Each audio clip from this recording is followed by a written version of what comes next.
Good evening. Welcome to the City of Opa-locka virtual first budget hearing. This is our first budget hearing for the 2020-2021 budget. So with that said, Madam Clerk, roll call. Commissioner Bass? I'm here. Commissioner Burke? Vice Mayor Davis? Here. Commissioner Kelly?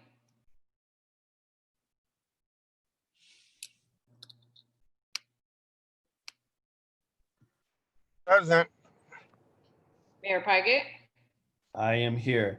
And for the record, Commissioner Burke is experiencing some technical difficulties. When he gets back on, we'll make sure we acknowledge him. All right, so with that, Madam Attorney, could you go over the agenda protocols that govern this meeting? Yes, Mr. Mayor, pursuant to Executive Order number 20-69 issued by the Office of Governor Ron DeSantis on March 20th, and as amended, municipalities may conduct meetings of their governing boards without having a quorum of its members physically present at or at any specific location, and utilizing communications media technology such as telephonic or video conferencing as provided by Section 120.54 5B2 Florida statutes. The members of the City Commission the members of this meeting appearing remotely for this meeting are Commissioner Bass, Burke, Kelly, Vice Mayor Davis, and Mayor Pygott. An opportunity was given for the public to address the City Commission prior to the commission meeting, and there are no comments as of this time. Thank you, Mr. Mayor. Thank you very much. Commissioner Bass, could you lead us in invocation?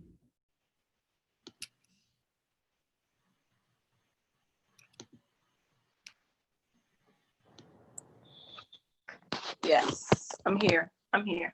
Can you hear me? Yes. Okay. Father, we thank you for this is truly a day that you have made. Father God, we just bless you today for all gifts that you have given to us. Father, we ask you that you continue to watch over our city, Lord God, and that you will heal those that are sick. God, we thank you for vision for our city, and Lord God, and the knowledge to execute in your name. Amen. All right. Thank you very much. Vice Mayor, want to lead us in Pledge of Allegiance? Yes, sir. I pledge allegiance to the flag of the United States of America and to the republic for which it stands, one nation, under God, indivisible, with liberty and justice for all. Thank you. All right. This is a public hearing, and we're going into our first item. Madam Attorney, would you read the first item?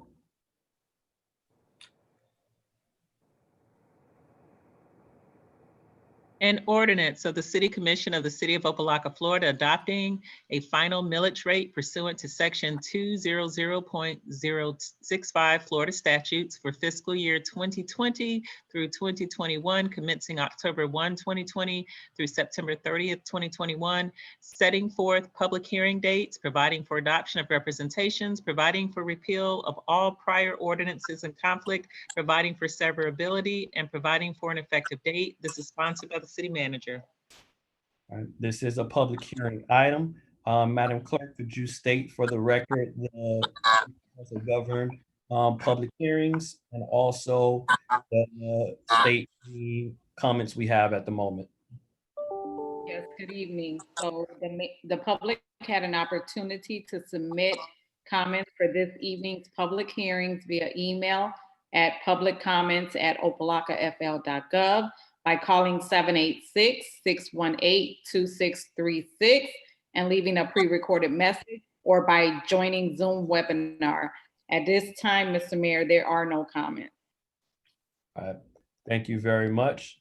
And just for the public, please make sure we have started to do these to where we can get residents to come online through Zoom. Find out more at the clerk's office on our website, so that you can join in these meetings and participate as a part of public hearing. With that said, do I have a motion for this first budget item? Move it. Moved by Commissioner Bass. Second. Second by Vice Mayor Davis. Mr. Manager, would you introduce this item? Yes, sir. This item, I'm going to allow our budget director, Bob Anthem, to give us the details on our rate. Bob? Good evening, Mayor, Commissioners, Manager, Assistant Manager, staff, public. First presentation is very brief. It only covers one piece of information that has to be disseminated to everybody. And I'm just going to read it. This is required information under Florida statute. I need to identify the taxing authority, which obviously is the city of Opa-locka. The rollback rate, which is on the trim form DR 420, is at 9.6439 mils. That is a baseline measurement, if you will.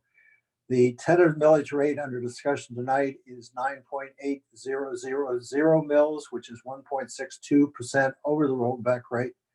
When you're over the rollback rate, it does generate some additional revenue over the rollback rate, which in this case is about $175,000. One of the requirements is a statute to indicate how that money will be used, and it will be used for the police reorganization, which we'll discuss later. And that really is all the presentation that I have in regard to the millage rate. So it's, at this point, it's a commission discussion and subsequent adoption.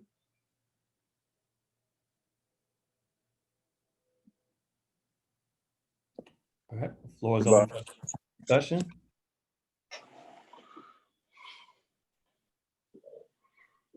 Any discussion on this item? All right, Mr. Mayor, Yes, ma'am. Vice Mayor Davis. I'm sorry, if Mr. Anderson could just kind of bring that point home again about the millage rate and the rollback rate. I'm not sure if I completely understand his remarks. Through the mayor, if I may, the state statute establishes something called a rollback rate, which is a baseline measurement above which, if the city chooses to go to a higher millage rate, is deemed to be a tax increase. In this case, it's a 1.62% increase. The extra 1.62% generates about $175,000. The statute requires that the city make people aware as to how that money is going to be used. And in this case, it will be used to cover a police reorganization, which we'll discuss shortly. Excuse me. Okay, thank you, Mr. Anderson. Any other discussion? Mr. Anderson, you say you will discuss that. Are you saying we'll discuss that at the second item? Yes, sir. All right. Just for our residents, I want everybody to be clear. We do acknowledge we have a pretty high millage rate as a city. This is due to making sure we make the proper investments to refill our reserves as required as a government, and also to ensure that we are investing in infrastructure projects and really taking care of the basis of this city so we can get out of this financial oversight as soon as possible. So we are very sensitive to the high amount of the millage, and it is our goal and our focus to bring it down over the course of the next few years, and that's what we have with our 5-year recovery plan. Just want to make sure that we all understand that this is pretty high at the moment, but it's something that we need to do in order to move this city forward. So thank you very much. If there's no other comments, Madam Clerk. Commissioner Burke.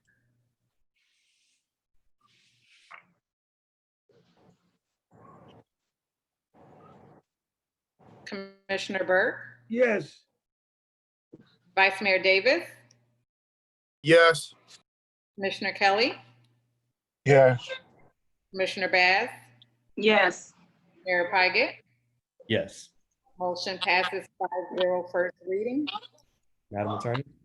Yes, sir. Can you please put the item on the screen?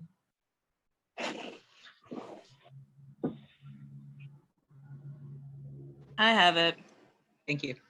An ordinance of the City Commission of the City of Opa-locka, Florida, approving and adopting the City of Opa-locka's general, proprietary, and special funds budget for the fiscal year 2020 through 2021, commencing October 1, 2020 through September 30th, 2021, providing for the expenditure of funds established by the budget, authorizing the city manager to take certain actions, providing for appropriation of all budget expenditures, providing for fees consistent with appropriation and amendment, providing for adoption of representations, providing for conflicts and repealer, providing for severability, providing for an effective date. This is sponsored by the city manager. All right, this is a public hearing item. Madam Clerk, do we have any comments for a public hearing on this item? No, Mr. Mayor, there are none. All right, do I have a motion? Move it. Moved by Vice Mayor Davis,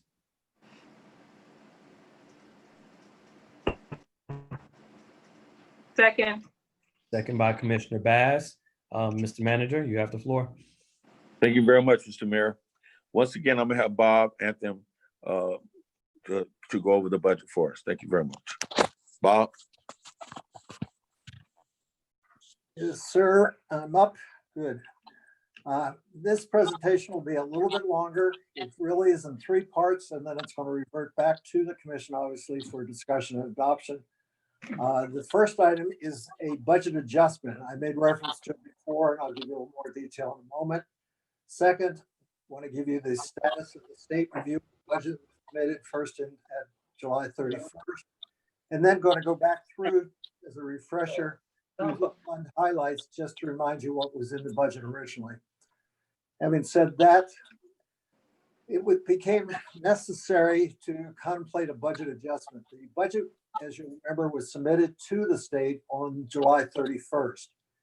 You had a police reorganization on about the 14th of August, which had some material impact on next year, and it was deemed appropriate to bring it to the state's attention so that they can consider that in evaluating the total plan for FY21.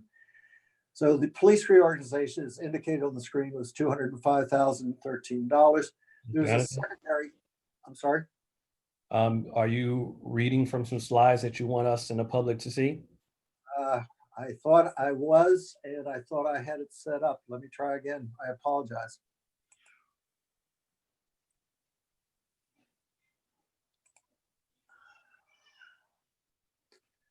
Okay. See if, are you seeing anything on the screen, Mayor? No, sir. Not at all. Okay, I hit share. Okay, let me run backwards. I apologize. Okay, so we'll try it again.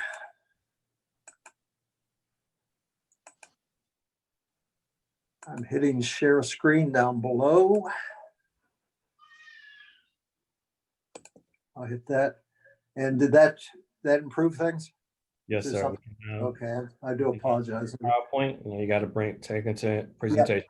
Understand. Okay. I do apologize. Okay, hopefully everybody's looking at the very front screen again. Yes, sir. And I apologize, I thought I was there 3 minutes ago. Okay, very quickly, the agenda for the budget itself, we've already addressed the millage rate. I need to bring to your attention a budget adjustment and then discuss very briefly the status of the state's review of the budget that was submitted at the end of July. And then we'll spend a couple minutes going through the various funds, which is really material we covered before, but it's just kind of a refresher just to remind everybody of what we discussed in July. And then obviously it's going to revert back to the commission for discussion and adoption. Okay, as discussed, the budget went in on the 31st of July. There was a police reorganization around August 14th. Because of the magnitude of it, it did introduce some costs which were going to have some material impact on FY21. It was deemed appropriate to bring that to the state's attention so that when they approved the budget, they would be aware of and could consider this as well.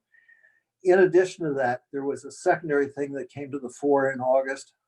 Just as a reminder, when the city entered into a state of financial emergency earlier, 2016, 2017, various employees were required to take a compensation reduction. That was subsequently reversed for essentially all employees except 3. That came to a head, if you will, in mid-August, and it was deemed appropriate to bring the last 3 employees back to where they were prior to everybody having to take a pay reduction. So that ended up with another $31,238 adjustment. And it was funded out of general fund contingency, which had been at $1.7 million, and now in the approved budget is $1,471,179.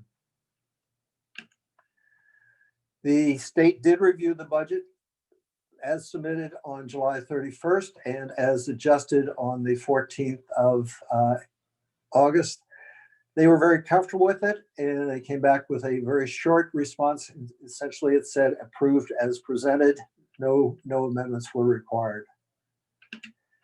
So that is the status of the budget at the moment. It has been approved by the state. What I propose to do now very briefly is just go through some of the highlights of the major funds, just to remind you what was built into the budget.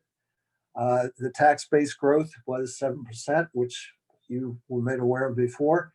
We had a discussion about the fact that the city is one of the fastest growing cities in the county. And for this year, it did rank 6th of 36 in growth before new additions. Reminder that in the budget, there is substantial uncertainty about next year's revenue thanks to the pandemic. I've never gone into a budget with less certainty about the following year, and that's going to be a concern as we move forward. We have had discussions about the general fund balance, need to have made very significant improvements this year because of the pandemic effect on revenues, so forth next year. At the moment, there is no further increase, no further improvement in fund balance. The budget for the general fund does include limited headcount growth, police 1 for the new major position, finance positions were budgeted for the current year, but they were never filled. And the budget for next year does assume they will be filled. That would be the finance director, a senior accountant, and again, a 3rd employee. And then the only other headcount growth in the general fund is 1 additional person in roads and street, with the intent of focusing on illegal dumping to bring that under control. Compensation basically unchanged with 2 exceptions. PBA bargaining unit has the agreement increases in there. And also the commission did approve a policy where every employee has at least a minimum annual wage of $30,000. So that has been brought in for FY21. As discussed previously, the budget now includes a reorganized police department leadership. Additionally, you're going to have a finance department by the end of next year, which is fully caught up on all its obligations and will be 100% ready to fulfill all of its financial responsibilities. The budget does include a renewed focus on the parks and recreation with the inclusion of a parks master plan. You're going to begin a re-engineering process of how the city chooses to do business as led by IT and the innovation it's going to bring to bear. You're going to have continued development in the city. Noteworthy is that you will have 10 new vehicles next year, probably starting in the next 30 to 60 days. And the budget also makes provision for another 10 to be introduced in the May time period next year. As mentioned before, there's going to be a very concerted effort to bring illegal dumping under control. And in regard to the pre-FY20 red light camera fees due to the state, for now, the assumption is no assumption pending whatever discussions may be held with the state. And as mentioned, the contingency has been reduced to slightly under 1.5 million at this point. So what does that look like in terms of the numbers? If I can just highlight a couple of them, bring to your attention. Again, going back to FY19, and I will caution, there are no audited numbers in here for FY19 other than the opening fund balances. The FY18 audit told us that for the general fund to open in 2019, you were going to have a negative fund balance of just shy of $4 million. But there's good news for FY20. At the moment, we're forecasting improvement of $2.6 million, 2.648,292, as you can see in the 3rd column. That's being done by 2 ways. The overall funding is up by 500,000. More importantly, the expenditures are forecast now to be down by 2.1. The reason that your funding is up is due to the transfers in. Just a reminder, that has to do with the bank releasing the pledged funds that they had secured. So the good news about all that is if everything materializes as forecast, you will have a surplus of at least 2.6, although I now think it's going to be greater. If it's only 2.6, we're going to get our fund balance to a negative 700,000. which is great progress, but we still have a fair amount to go. For FY21 budget, the key things affecting that is the transfer-ins are going to be down markedly. Again, we got one-time benefit from the release of pledge funds in the bank have been sitting on in FY20. It can't repeat itself. More importantly, in the world of decreased revenue, decreased funding, you can see that essentially all of your expenses are consistent with the current year, which means very limited growth, essentially doing what we did before. Two things that go in the opposite direction: the 792,000 for compensation for reasons discussed a moment ago, and right now your contingency is about 387,000 higher. That's what's forecasted right now. So again, to the extent that contingency is not needed, that will fall and become a contribution to fund balance. In terms of the capital that goes along with the general fund, which is embodied in both the People Transportation Plan and also the Safe Neighborhood Fund, you can see that we're talking about $1,360,000 in terms of projects for next year. 800,000 roadway portion of Carroll Lane, part of a $4 million project, another 300,000 in generic resurfacing, and then 260,000 for sidewalk installation. At 165,000 mile, you're talking about 1.5 miles. Funding of it up above, revenue from both funds, but equally important from the People's Transportation Plan, there is available fund balance, and the budget intends to use that. Moving on to the Water Sewer Fund, please stop me if there are any questions, but for FY21, unfortunately, the revenue is down. FY20 had some very high billings in the early months of the year. The county indicates that has to do with various adjustments that are being made. The ambient revenue level, billing level now is at a lower level. Consequently, FY21 revenue is going to be lower than FY20. Obviously, so utility rates aren't changing. We purchased from the city, we purchased from the county. We purchased water to resell for either drinking purposes or fire suppression. And we also have the county process the wastewater that we collect and transmit to them.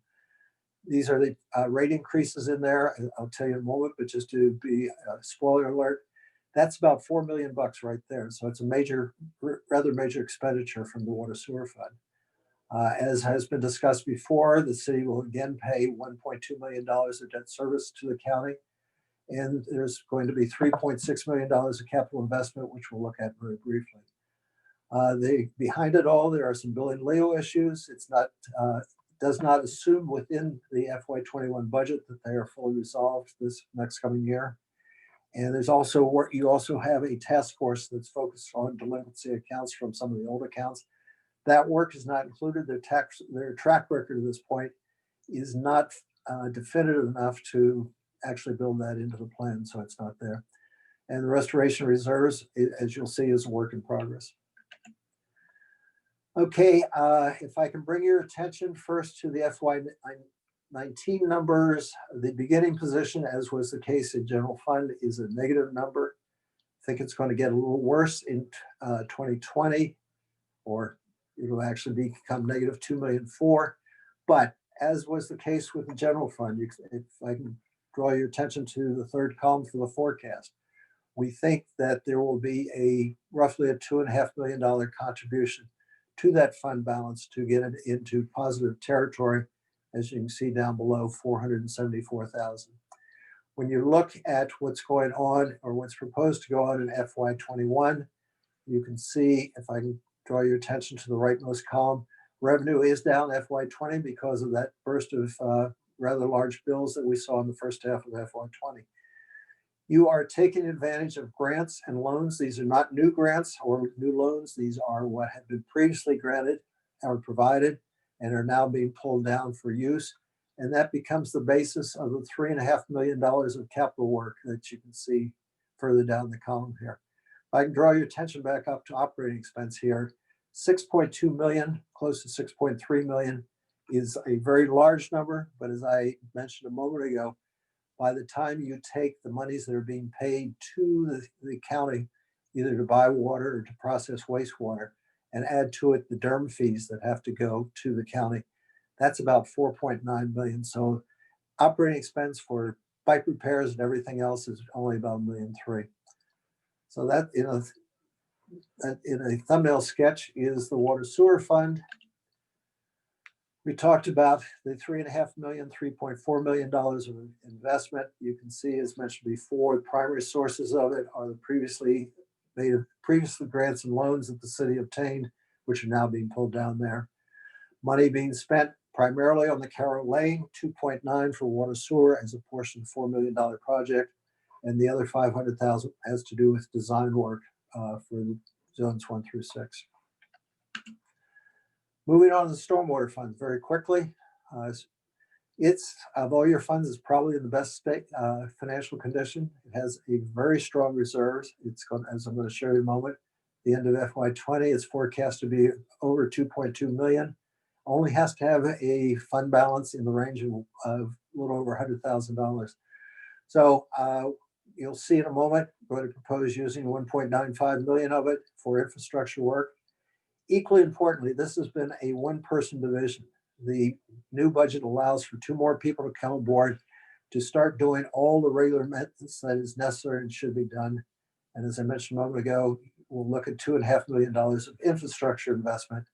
And finally, there is a recommendation to move the stormwater fees to the property tax bill to be a much more equitable basis for charging stormwater. Take a look at the numbers very quickly. As I mentioned before, if I can bring your attention to the bottom of the 3rd column, the fund balance is forecasted to end this year at $2,221,000 and change. That is going to become the basis of the capital work that you do in FY21, $2.5 million. You can see, if I can draw your attention down to the use of additional fund balance or use of the fund balance, 1.95 million, which take you all the way down to the bottom, opening with a base of 2.2 million, using 1.9 for your capital work, and it still gives you a healthy fund balance in regard to this fund. The revenue number, if I can draw your attention back up to the top line for a moment, for FY21 still being billed on the utility bill, there are problems with it, and we know what the fix is, and that should be implemented shortly, and that will provide an additional $428,000 of revenue next year. Looking at the CIP associated with that, again, as mentioned probably too many times at this point, the primary source of funding for the capital work is going to be your fund balance, $1,950,000. The projects are listed down below. The stormwater master plan made a down payment on it this year. For next year, another $300,000. Design work again for zone 1 through 6 on the stormwater basis, and then 4 other projects. So for the first time in a long time, really starting to make a significant investment in your stormwater issues. CRA, very quickly, headcount unchanged. You have invested in a downtown master plan for this year. It should be completed next year.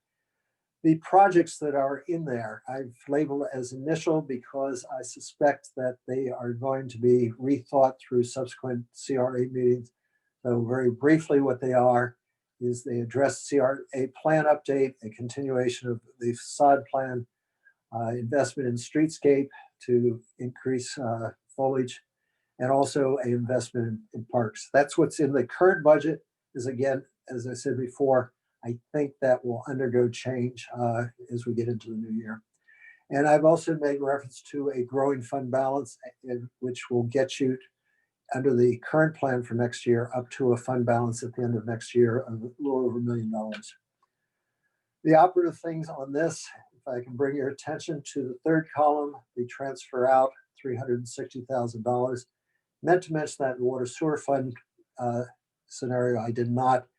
That transfer out embodies $344,000 of water sewer fund that was initially transferred into the CRA fund in FYs 13 through FY50.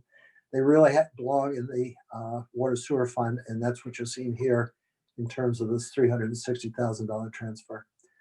Again, the revenues for next year are baked in. That you can take that to the bank. The county, in fact, has even sent a letter. That's exactly what they're going to provide. And it's all mathematics to provide that number at this point. I made a statement about the fund balance growing to $1 million at the end of next year if this plan is directly adhered to dollar for dollar. The reason for that is in the CRA plan, they have something called a trust fund, which is really another word for contingency. At the moment, the CRA plan has $270,000 added to the trust fund, which in fact, if it remains there, as you go to the bottom, you see it falls into the fund balance and will become that. So that in a nutshell is the CRA plan. In regard to town center, pretty much business as usual with one exception, which I'll get to momentarily, maybe two exceptions. The assumption is that a property manager is brought aboard with an RFP going out in the first quarter next year. One thing that makes this FY21 very different from anything that the city has experienced so far is that because a for-profit tenant was taken on board in FY20, that triggered the entire property being taxable. So the city does have to step up to $160,000 tax payment next year. As I mentioned in July, the good news is at least 50,000 of that will come back to the city as revenue. But equally important, at the county's recommendation, the city will be moving forward to break the building into condominium units. And the reason for doing that is the only units that will be taxable going forward will be any unit that contains a for-profit tenant. So this 160,000 that's on the screen right now is a one-time occurrence, and we're taking steps to make sure that never occurs again. And to close out the commentary on this section, still under the current scenario, significant general fund support is required, and I'll show you that in a moment. So the two things that I'd like to bring to your attention in excuse me, terms of the FY21 budget is the transfer in is essentially all general fund, and it's still a big number, in part generated by the fact of not getting the rental revenues that the property should get, and also from the $160,000 of property tax that has to be covered next year. And again, you can see the vestiges of the $160,000 property tax in operating expense. That's why you have a $72,000 increase, even though some of the expenses that were incurred in FY20 were of a one-time nature and not repeated in FY21. Very quickly, just going to go through your two internal service funds. The information technology fund has a total budget of $713,000. That's paid for by all the other divisions within the city.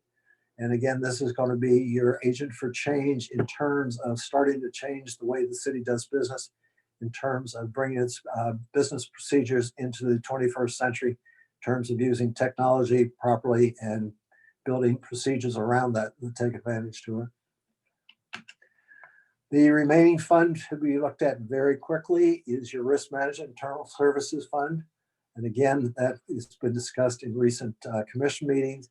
Basically, this is the fund that provides all the insurance coverage for the entire city. The entire budget is going to be $2,659,000. That is parceled out to each of the divisions within the city. As you can see up above, the funding transfer in is equal to the expenditures for that division. And that basically concludes the presentation. Again, the intent was just to be a refresher. There are 35 pages of detailed budget information in the latter part of the agenda, or in the latter part of the ordinance, I should say. If anybody wants to ask questions on that, I will either hopefully be able to respond to it, or if not, I will certainly get the answer and have it available for the second hearing.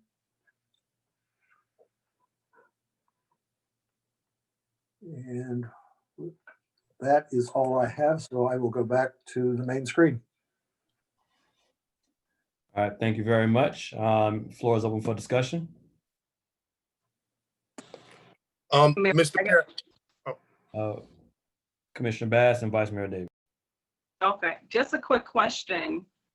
Where the general funds are located, within the general funds, just give me a little bit of clarification on the county school police program, because to my knowledge, we no longer would have to provide that service to the school. What about that finance that's there? Commissioner, I'm going to have to get back to you on that one, because that was one of the ones that I am not as familiar with as I should be. There will be overs and unders in every revenue number there, but I will get you back. I will get you information on that for the next meeting. Okay, thank you. Sorry, I didn't have a better answer for you. Vice Mayor. Thank you, Mr. Mayor. Just to kind of go back a little bit and address Mr. Anderson's comments regarding I guess the 5-year plan and the task force that was created to deal with the delinquent accounts. I guess that depth, Mr. Anderson is not being included in the 5-year plan, but we are, I guess, since there is a task force, we are planning on addressing it, if I'm correct. Vice Mayor, yeah, I'm sorry if I didn't make that clear. They are working full time on it now. They were really for a while, they got involved in the audit. So they really have been involved now, I think, on a real full court press, maybe for a month or two. There's not enough of a track record. Certainly the work's going to go on, but it's not folded into the FY21 budget at this time. Wow. Well, I remember looking at that list, and I know it's been a while since probably any of my colleagues have looked at those delinquent accounts and just what the city owed to our to our contractors. I think it's worth definitely taking a look at though, Mr. Anderson, because that's important. Important depth that we should address going forward. No, so there's no intent not to track it, but I was reluctant to actually bring the impact of it into the budget in terms of doing something to the revenues. Okay, and that was, I guess, your recommendation to the manager's office? Yes, sir. Yes, sir. Because again, the track record is just beginning to take shape at this point. And 1 or 2 months of information I didn't feel was substantive enough to really bring into the budget. Okay. Thank you, Mr. Anderson.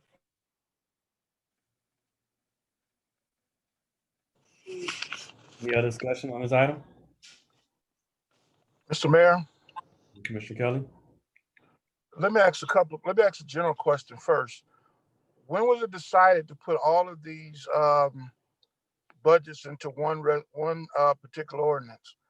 That's a lot of information to decipher one. When was that decided to do it? Because I think we do a disservice lumping all of this stuff together, especially to the public, to try to figure out. So was that a decision by the manager or finance or the budget director to put all of these together? Because usually we've had these separated, proprietary, general fund, and all of that. So when was that? When was that done? I mean, whose idea was to do that all together? That was my doing. My experience has always been to have them all in one ordinance rather than 2 ordinances. I didn't see the value of doing it in 2 ordinances. So for better or worse, I made that decision and made the recommendation to the city manager. Okay, thank you. Going back now to the police reorganization that you mentioned, you said it was 200. You had a $200,000 difference that because of the police reorganization. Yes, Was sir. that the right amount?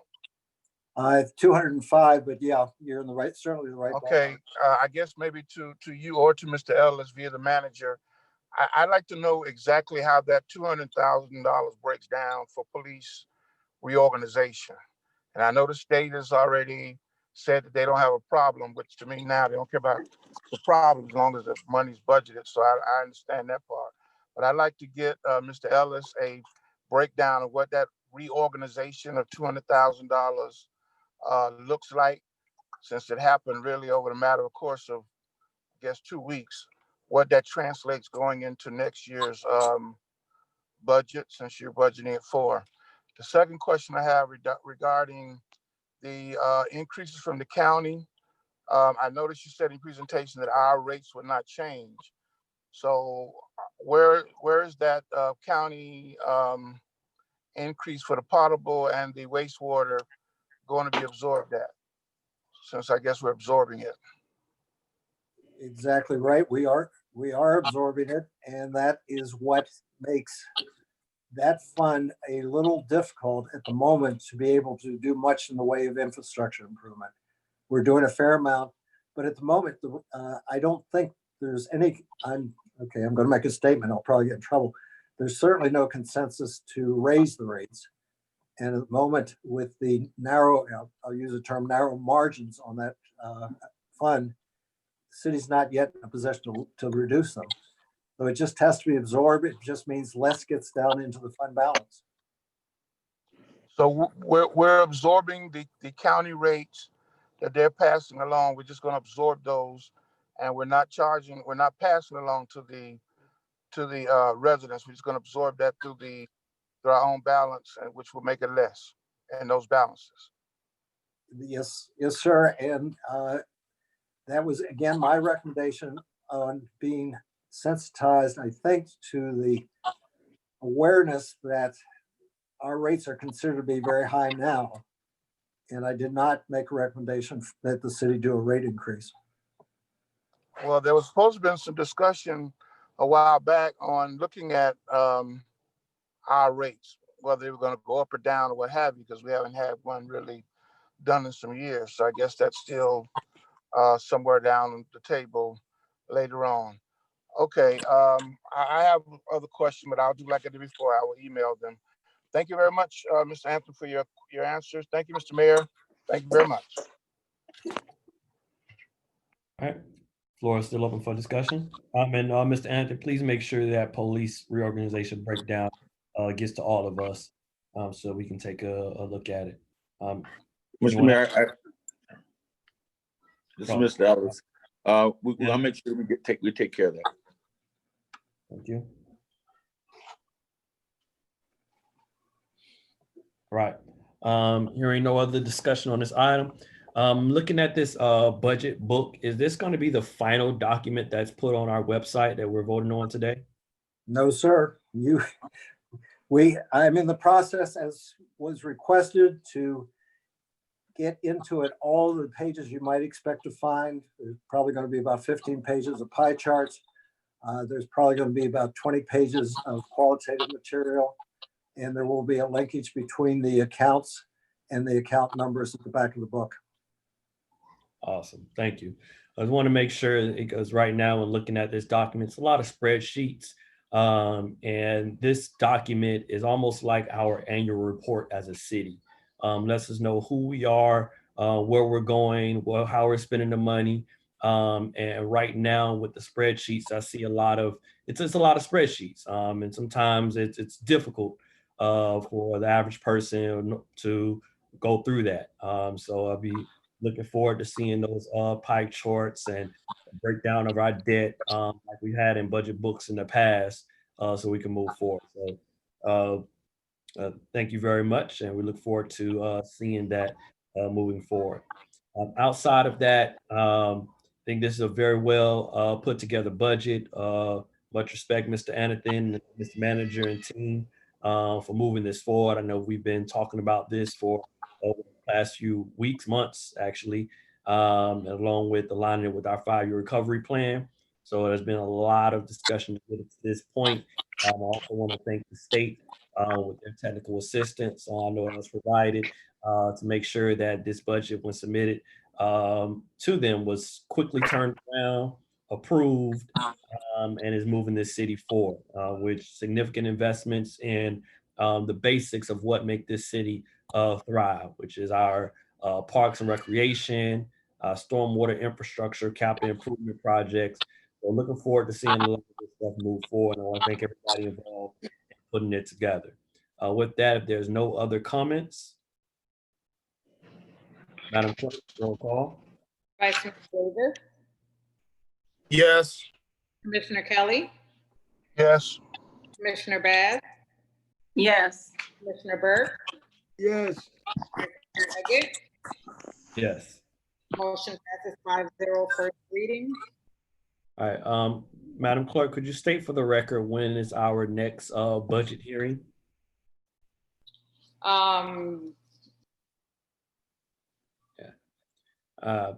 So this is a budget hearing. We have concluded our resolutions for today. And we do have a workshop, a regular commission meeting tomorrow, where we'll discuss the 5-year recovery plan, which this budget is a intrinsic part to the first year of. So if you have any other questions or comments, you can come on to our virtual regular commission meeting. We are doing it in a webinar format. So for those that are interested, can come on and speak their mind and make comments during our regular commission meeting. So Madam Clerk, if you can state for the record the date of the next budget hearing and also how people can go online to join in on our regular commission meeting tomorrow. Yes, so Mr. Mayor, our second budget hearing will be held on Wednesday, September 23rd at 5:01 p.m. And those persons that want to provide public comments via the Zoom webinar, they're encouraged to email the city clerk at publiccomments@opalockafl.gov. Well, we're requiring that they register 2 hours prior to the meeting time. And once they register, I will email them a link so they can join live and be able to provide their comments live. Awesome. Thank you very much, Madam Clerk. This concludes our meeting for today. I want to thank everybody who joined us, and we look forward to seeing you tomorrow. Do I have a motion to adjourn?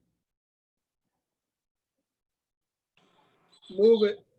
Moved by Commissioner Burke, Second. second by Vice Mayor Davis. Everyone have a good evening. Thank you.